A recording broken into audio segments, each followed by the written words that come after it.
À Bukavu, des femmes âgées reprennent le chemin de l'école, non pas pour apprendre simplement à lire ou écrire, mais pour retrouver leur voix, leur dignité, leur place dans la société.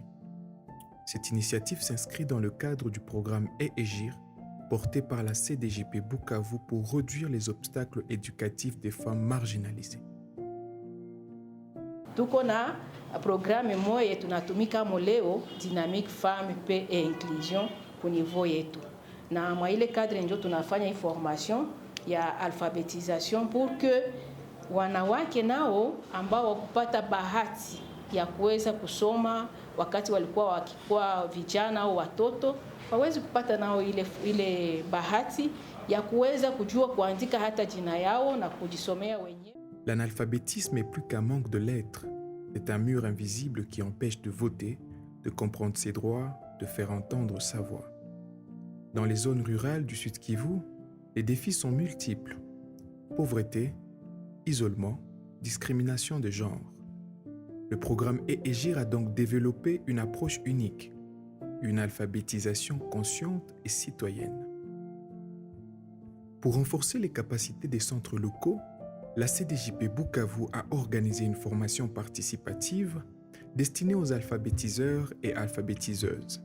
EEGIR inatulomba tusaidie wenzetu nao wafikie kwa wakati ya kuweza kujitetea na kufanya vya maana kwa society. Nous voulons à travers ces projets d'alphabétisation, banamuke bote bajue kuandika, bajue kusoma. Pour que kule mbele, on veut aussi avoir des femmes, mais bata postuler par exemple comme des présidentes, par exemple comme des gouverneurs. Nous voulons aussi des femmes au makazi.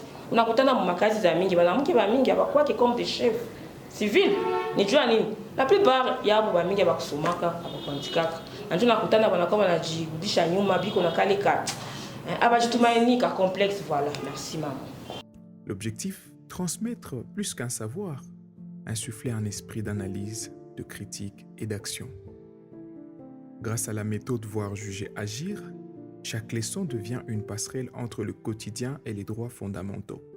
Wakati mtakuwa mko na apprenante, il faut kumuonesha kama hawezi kuwa na lazima kupata kauli mbele ya watu kama mwako hauyaiwaka kuilomba mbele ya bwana yako au mbele ya watoto yako.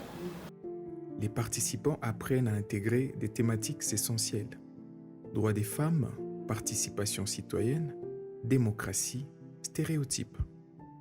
C'est Sœur Emerance Lukengewa, chargée des départements dynamiques femmes et paix au niveau de la CDJP Bukavu et aussi présidente noyau dynamique femmes CDJP Bukavu. Pour aujourd'hui, nous sommes en train de faire la formation sur l'alphabétisation conscientisante des personnes adultes en utilisant l'andragogie.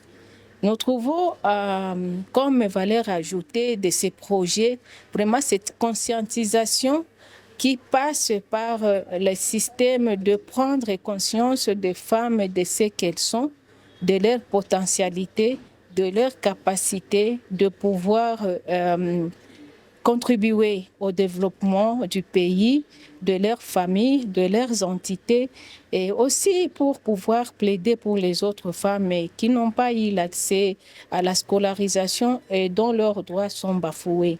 Vraiment, les alphabétiseuses qui sont en train d'être formées sont contentes et trouvent beaucoup de valeur ajoutée dans les programmes EEGIR qui est implémenté par Dynamique Femmes Inclusion de la CENCO, appuyé financièrement par Canada, Agence de développement Caritas Canada. C'est là où je trouve vraiment que c'est très important pour nous au niveau de la CDJP Bukavu, pas seulement au niveau de la CDJP Bukavu, mais de toute la province, parce que les 90 femmes qui seront formées pour cette année vont être aussi les ambassadrices des autres partout où elles vont passer dans la sensibilisation sur la prise de conscience de femmes et qu'elle a aussi des compétences à donner et pour la contribution à la paix, à l'inclusion et au meilleur vivre ensemble. Naitika kujina ya Madame Inès Bieka Moussa, niko coordonnatrice provinciale wa projet EEGIR, cadre à suivi et évaluation en province ecclésiastique à Bukavu. Nafurahi sana na hii initiative ya alphabetisation ya hii année D ambayo tulianza ya hii projet yetu.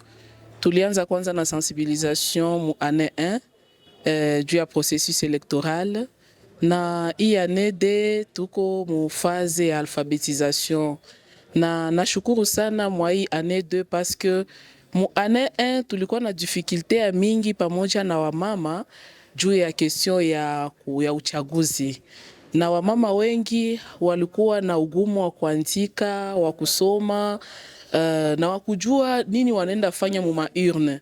Lakini kupitia hii alphabetisation na jua ya kwamba mu miaka zinakuja wamama watajua namna gani naomba kufanya uchaguzi, watajua namna kuandika na kusoma kupitia hii muradi ambayo tuko nayo.